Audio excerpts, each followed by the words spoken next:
Assalamualaikum warahmatullahi wabarakatuh. Salam sejahtera bagi kita semua.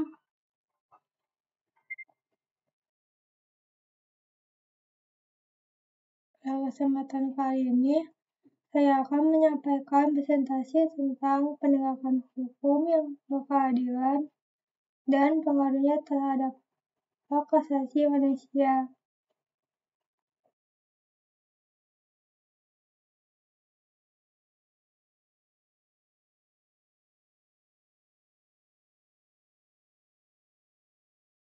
Menegakkan hak asasi manusia, Indonesia ditegaskan dalam pasal 1 ayat 3 Undang-Undang Dasar 1945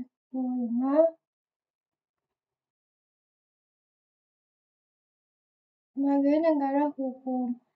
Artinya, hukum seharusnya menjadi dasar dalam kehidupan bangsa dan negara, serta mampu menjamin kepastian hukum, keadilan, dan perlindungan hak asasi manusia.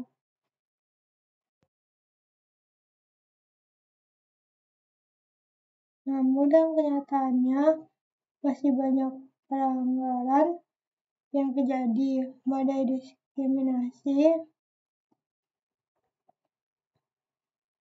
penyalahgunaan wewenang, hingga kriminalisasi. Jika hukum tidak ditegakkan secara adil, justru hak dasar warga bisa dilanggar.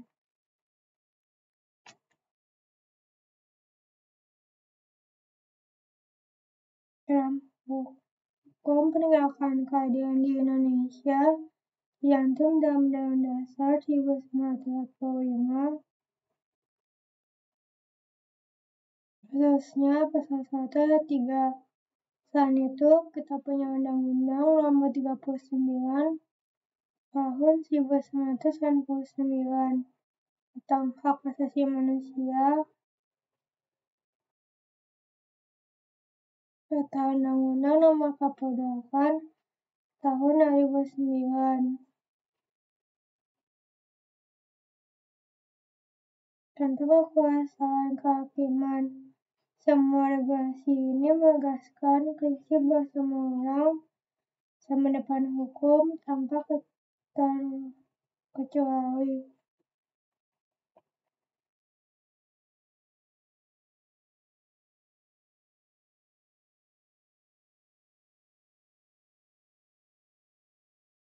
Namun dalam praktiknya, kita sering mendengar istilah hukum tajam ke bawah, tumpul ke atas. Penyalahgunaan kekuasaan oleh aparat masih terjadi. Proses hukum sering lambat dan berbelit.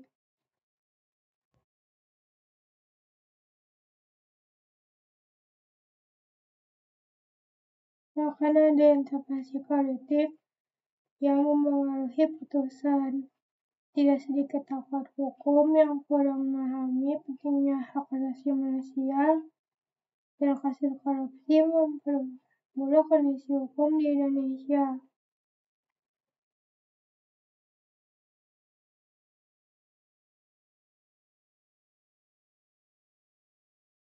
Dari keadilan, kalau kita kembali pada teori keadilan, Aristoteles menyebut bahwa keadilan berarti memberikan kepada setiap orang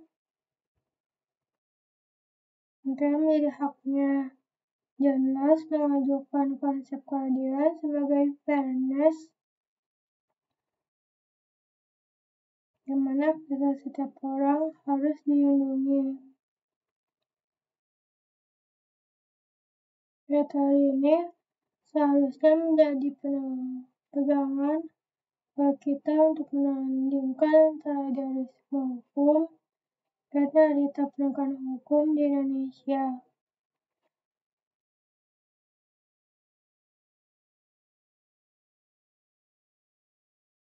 Pengaruh terhadap hak asasi manusia, kalau hukum ditegakkan dengan adil, nampaknya positif. Masyarakat merasa aman, hak-hak dasar terlindungi, dan pelanggaran hak asasi manusia bisa dicegah.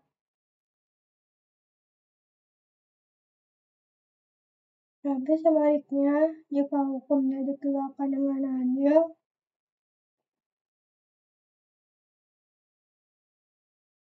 yang terjadi adalah diskriminasi, kriminalisasi, penilaian sewenang-wenang, dan hilangnya kepercayaan masyarakat terhadap hukum. Bahkan bisa memicu konflik sosial. Contoh kasus di Indonesia, beberapa contoh nyata bisa kita lihat. Misalnya kasus Novel Baswedan pada 2017, di mana hukuman bagi pelaku dianggap sangat ringan. Terus ketatanan antara warga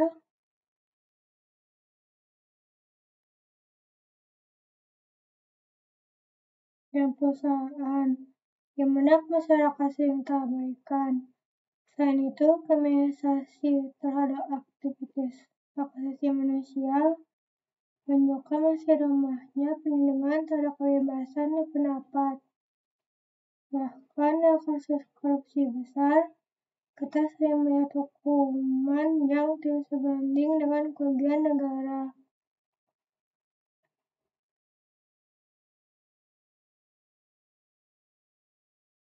Di media internasional, kalau kita dibandingkan dengan negara lain, misalnya Korea Selatan,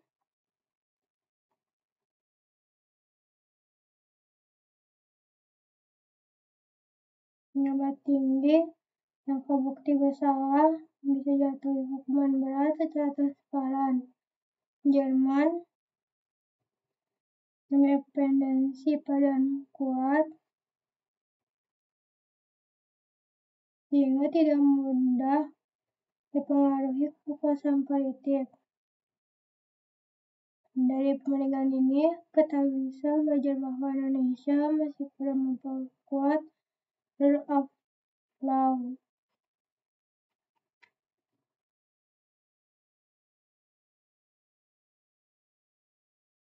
Tentang reformasi hukum, kantor reformasi hukum di Indonesia menghadapi banyak tantangan. Budaya hukum masyarakat yang masih rendah, reformasi politik pada korupsi di lembaga hukum, keterbatasan teknologi, hingga rendahnya kepercayaan masyarakat pada hukum menjadi hambatan serius.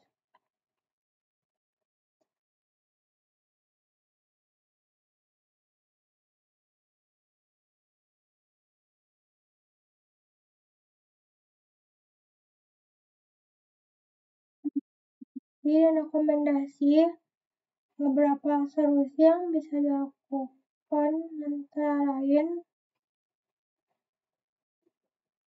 reformasi hukum yang benar-benar tangkap pandang bulu, penguatan apa berbasis HAM, kemandirian lembaga peradilan serta partisipasi publik dan otoritas sosial. Selain itu, penguatan teknologi seperti e-court dan digitalisasi hukum untuk meningkatkan transparansi. Dan jangan lupa pendidikan hukum masyarakat juga perlu diperkuat.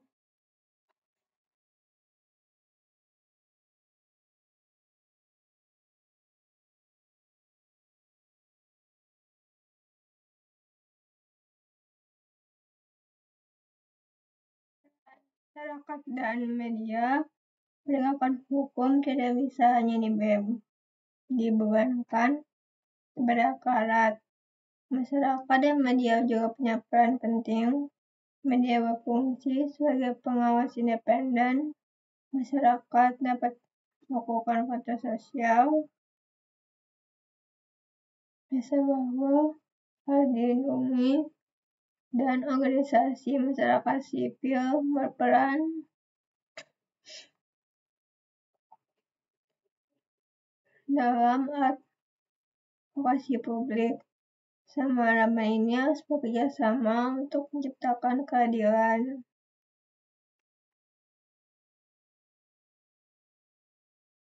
Jadi, bisa kita simpulkan bahwa penegakan hukum yang berkeadilan adalah fondasi utama penegakan HAM di Indonesia.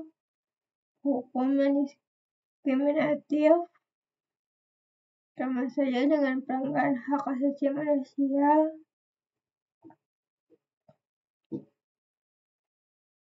Karena itu, reformasi, transparansi, dan partisipasi masyarakat sangat penting demi terwujudnya keadilan hukum bagi seluruh rakyat Indonesia.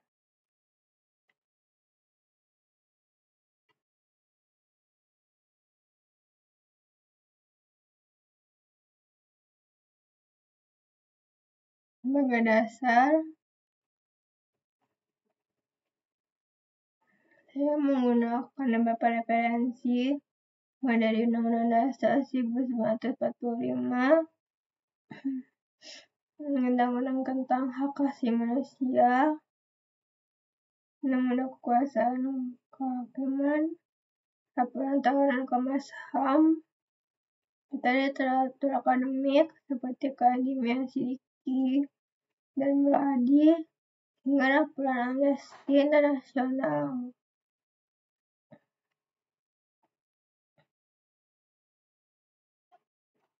Demikian presentasi dari saya mengenai penegakan hukum yang berkeadilan dan pengaruhnya terhadap asasi manusia.